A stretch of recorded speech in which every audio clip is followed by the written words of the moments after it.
Olá, nós somos da Universidade Federal Rural de Pernambuco, do curso de Agronomia, quinto período. Nós vamos apresentar o melhoramento vegetal do arroz, Oryza sativa. O grupo é composto por Daiane Neves, Jailson Marques, Juliana Mello, Rômulo Danilo e por mim, Thaisa Silva. Taxonomia da planta. O arroz pertence à classe Liliopsida, das monocotiledôneas, ordem Poales, família Poaceae, gênero Oryza. É uma espécie herbácea, anual, do grupo de plantas C3. É uma espécie autógama, ou seja, possui taxa natural de autofecundação superior a 95%. Apresenta como características de população redução na proporção de heterozigotos, como podemos ver no gráfico, e aumento em 1/4 de homozigotos. A frequência alélica não é alterada, apenas a genotípica. O ciclo de desenvolvimento do arroz pode ser dividido em 3 fases principais: plântula, vegetativa e reprodutiva. A duração de cada fase é a função da cultivar, época de semeadura, região de cultivo e das condições de fertilidade do solo. A duração do ciclo varia entre 100 e 120 dias para a maioria das plantas cultivadas em sistema inundado, sendo que a maior parte da variação entre cultivares ocorre na fase vegetativa. As cultivares de arroz de sequeiro têm duração de ciclo entre 110 e 155 dias. Para a criação de novas variedades, os técnicos que trabalham com melhoramento possuem uma série de métodos que variam de acordo com os objetivos do programa. Tradicionalmente, estes utilizam o método genealógico ou pedigree. Atualmente, o melhoramento genético do arroz dispõe de outras alternativas ou novas técnicas, como hibridização, bulk e marcadores moleculares. Estes métodos permitem aos técnicos trabalharem para aumentar a produtividade das variedades plantadas pelo agricultor. Eu vou falar sobre o método genealógico ou pedigree, que consiste em conduzir e avaliar a partir de uma amostra variável, a população segregante, cada planta separadamente, até que esta seja multiplicada como uma linhagem, planta que não apresenta mais nenhuma variação, e provada em ensaios de rendimento. Inicialmente é feito o plantio da F2 e feito a colheita das sementes de plantas selecionadas, ou seja, você faz o plantio da progênie, seleciona com poucas características o que você quer e faz o plantio na F23 em linha. Novamente, você faz a seleção na F23, seleciona os indivíduos com as características desejadas e faz o plantio na F24. Você faz esse processo até a F28. No final você vai ter uma cultivar com todas as características desejadas e sua nova cultivar.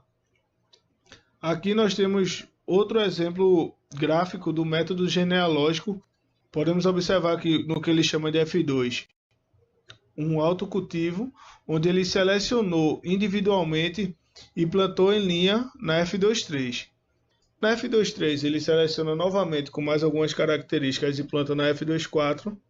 Na F24 ele seleciona e planta a F25 e a gente pode notar que há uma diminuição do número de linhas porque as características vão restringindo o número de progênie. Na F5 você observa que ele selecionou 4 indivíduos diferentes com características diferentes, mas de possíveis interesses. Aí na magenta ele não colocou para o F7, mas o azul, o verde e o laranja continuou a seleção. Aí da seleção no F7 parou o azul, o laranja parou na F28 e o verde continuou com todas as características desejadas até a F211 e F212, onde se obteve a nova cultivar com todas as características desejadas. A produção de híbridos é uma alternativa que se utiliza para aumentar o rendimento. Em geral, os híbridos são capazes de render entre 20% e 30% a mais que as variedades. No Rio Grande do Sul, já existe à disposição do agricultor um híbrido que é produzido pela empresa americana Ricetech. O princípio envolvido é o seguinte: supondo um caráter quantitativo controlado por 4 pares de gene, logos, e que os 2 genitores, linhas puras 1 e 2, são totalmente contrastantes.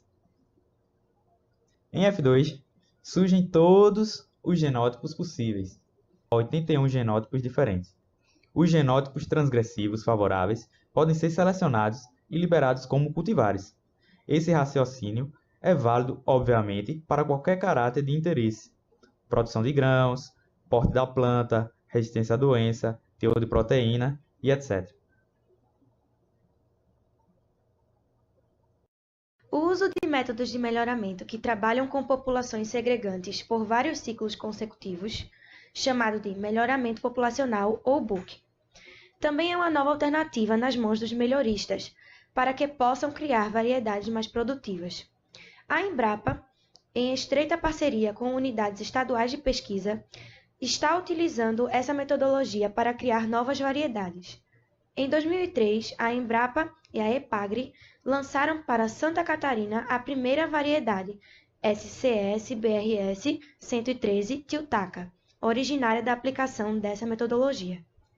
O princípio envolvido nesse método é o seguinte: em espécies autógamas, o equilíbrio só é atingido com a homozigose completa. Portanto, inicialmente, obtém-se a homozigose a partir da geração F6, quando a população entra em equilíbrio, que é quando contém genótipos homozigóticos. Em seguida, se inicia a seleção, que é uma seleção entre linhas puras. Portanto, é um método menos trabalhoso e mais barato que o genealógico, pois as gerações iniciais requerem pouca mão de obra, plantio e colheita, podendo ser realizadas em quaisquer ambientes.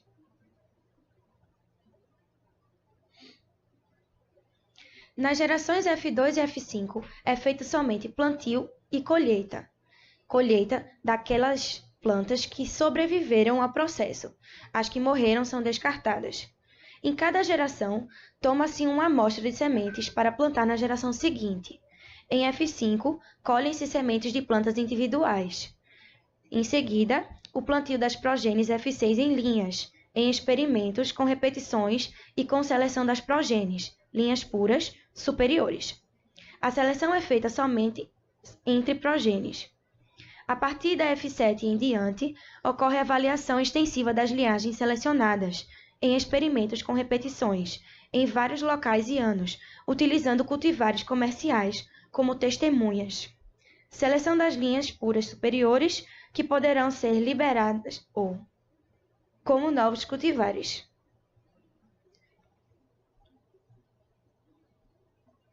As vantagens do melhoramento populacional, ou BUC, são economia de mão de obra na condução da população segregante, aumento de proporção de indivíduos mais adaptados e possibilidade de condução de grande número de populações com maior facilidade.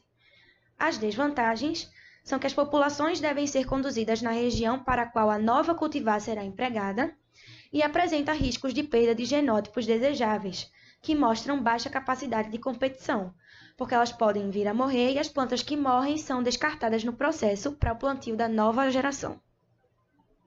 O uso de ferramentas biotecnológicas, como os marcadores moleculares, também é uma alternativa que está sendo utilizada pelos melhoristas para criar variedades mais produtivas. A introdução de pequenos pedaços de cromossoma, que são responsáveis pelo aumento do rendimento, orientados por esses marcadores, está contribuindo para criar novas variedades com maior potencial de rendimento. Essa ação permite que a seleção e novos cruzamentos sejam realizados em uma mesma geração, o que aumenta consideravelmente a eficiência de um programa de melhoramento.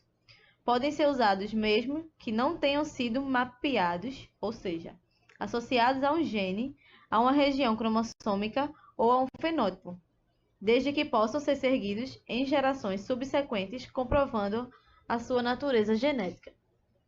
Mundialmente, o arroz é atacado pelo fungo Pyrrhicularia grisea, causador da bruçone, doença que pode provocar perda total na produção de grãos.